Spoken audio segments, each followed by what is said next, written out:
Most people spend their lives trying to avoid being triggered. They see emotional reactions as weaknesses, as something to fix, suppress, or outgrow. But what if your triggers are not problems at all? What if they are instructions? Every time you feel activated, anger, jealousy, insecurity, resentment, something deeper is being revealed. A trigger is not random, it is precise.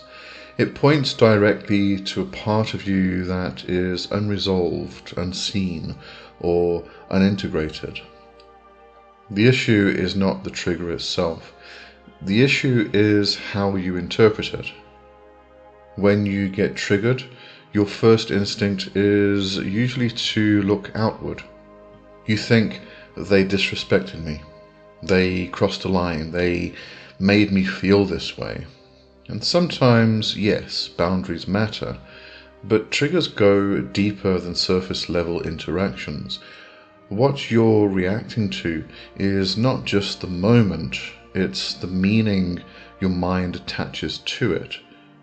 Your nervous system isn't reacting to reality, it's reacting to memory.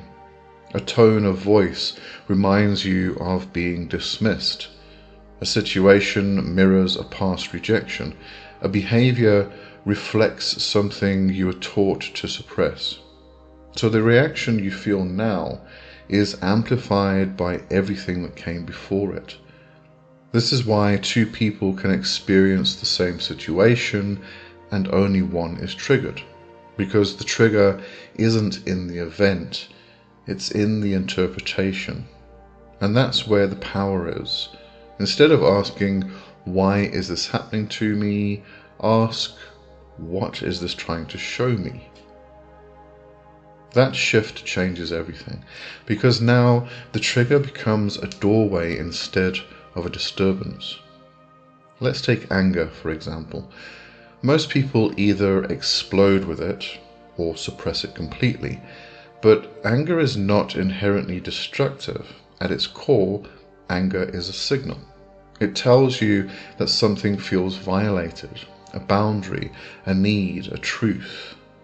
If you ignore it, you disconnect from yourself. If you act it out unconsciously, you create damage. But if you listen to it, it becomes clarity. Jealousy works the same way. People are quick to label jealousy as toxic, but beneath jealousy is often desire or even grief. It reveals what you long for but haven't allowed yourself to fully claim. Instead of judging the feeling, you can study it. What does this person have that activates me? What part of me feels lacking or unseen? That's not weakness, that's self-awareness. Even insecurity has intelligence. It shows you where your sense of self is dependent on something external, validation, approval, comparison.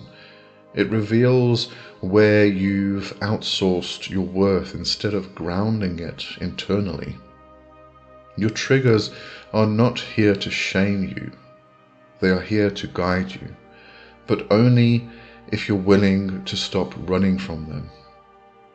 Shadow work is not about becoming emotionless or perfectly healed. It's about becoming conscious. It's about learning how to sit with discomfort without immediately reacting or escaping.